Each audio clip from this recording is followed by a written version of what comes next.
प्रधानमंत्री नरेंद्र मोदी ने रविवार को हैदराबाद में राष्ट्रीय कार्यकारिणी की बैठक के दौरान कार्यकर्ताओं से ये अपील की कि वो समाज के हर तबके की आकांक्षाओं को पूरा करने का बीड़ा उठाएं। पीएम ने कहा कि इसके लिए बीजेपी नेताओं को सभी तबकों से संपर्क बढ़ाना चाहिए और दलित, पिछड़े, मुस्लिमों का समर्थन जुटाने की कोशिश भी करनी चाहिए। इस दौरान पीएम ने पसमानदा मुसलमानों का खास तौर पर जिक्र किया। गौरतलब है कि पीएम मोदी ने पसमानदा मुस्लिमों का जिक्र ऐसे समय में किया है जब उत्तर प्रदेश में योगी आदित्यनाथ कैबिनेट में बलिया के नेता दानिश अंसारी के अल्पसंख्यक मंत्रालय में राज्य मंत्री का पद सौंपा गया है। चौंकाने वाली बात यह है कि अंसारी पूरे कैबिनेट में इकलौते मंत्री हैं। वो ऐसे पसमानदा समुदाय से आते हैं। ऐसे में ये जानने वाली बात यह है कि आखिर पसमानदा मुस्लिम कौन है जिस पर बीजेपी की नजरें हैं। आखिर क्यों मोदी सरकार ने इन्हें अपनी प्राथमिकता करार दिया है। इसके अलावा मुस्लिमों में इस समुदाय को लेकर क्या अहमियत है, इस समुदाय की क्या अहमियत है। तो आइए अब हम आपको बताते हैं कि कौन है पसमानदा मुस्लिम। पसमानदा एक फारसी शब्द है जिसका अर्थ है पीछे छूटा हुआ। उत्तर प्रदेश, बिहार और भारत के कुछ अन्य हिस्सों में पिछड़ी जाति के मुस्लिमों को इसी पसमानदा शब्द से पहचाना जाता है। दरअसल एशिया के मुस्लिमों में जाति व्यवस्था बिल्कुल उसी तरह लागू है जिस तरह भारत के हिंदू समाज में। भारत में रहने वाले मुस्लिमों में 15% उच्च वर्ग या सवर्ण माने जाते हैं और इन्हें अशरफ कहा जाता है। माना जाता है कि ये मुस्लिम अफगानिस्तान और मध्य एशिया से आए और हिंदू उच्च वर्ग से धर्मांतरण कर मुस्लिम बने। इसमें शेख, सैयद, मिर्जा, मुगल और खान शामिल हैं। मुस्लिमों में 15 से 20% आबादी। इसी तरह मुस्लिमों में बिरादरियां भी बढ़ी हुई है।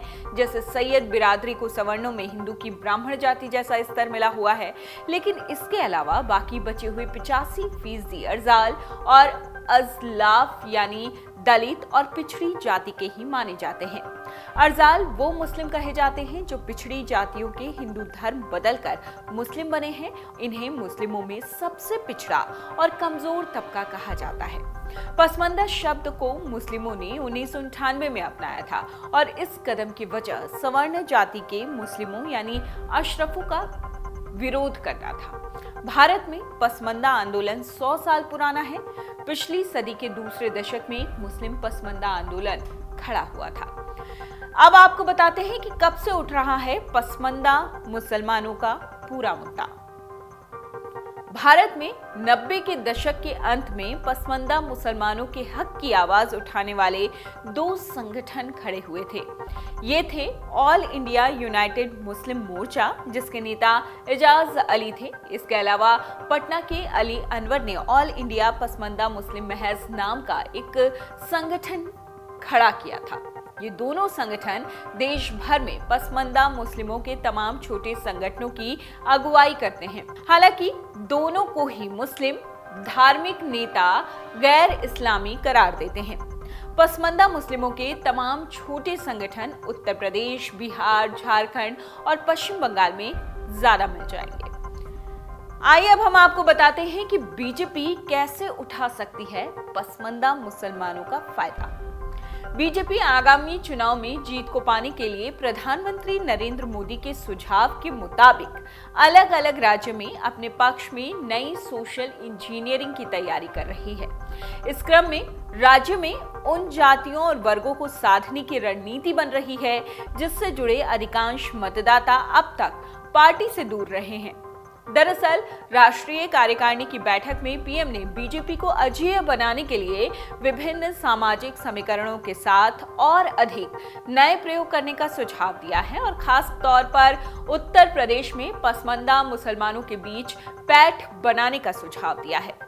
उत्तर प्रदेश में मुसलमान प्रभाव वाली आजमगढ़ लोकसभा सीट पर उपचुनाव में मिली जीत के दौरान पीएम ने हस्तक्षेप किया था। उन्होंने कहा था कि बीजेपी को विभिन्न सामाजिक समीकरणों के साथ नए प्रयोग करने होंगे। ये पता करना होगा कि बीते 8 वर्षों में सरकारी नीतियों, कार्यक्रमों और योजनाओं से मिले लाभ के बाद उस वर्ग का लाभार्थी महसूस क्या कर रहा है जो अब तक हमसे दूर है। प्रधानमंत्री नरेंद्र मोदी ने कहा कि आजमगढ़ और रामपुर के नतीजे ये बताते हैं कि दूसरे दलों द्वारा दलितों, यादवों और अल्पसंख्यकों के साथ साधे गए समीकरण कमजोर पड़ गए हैं।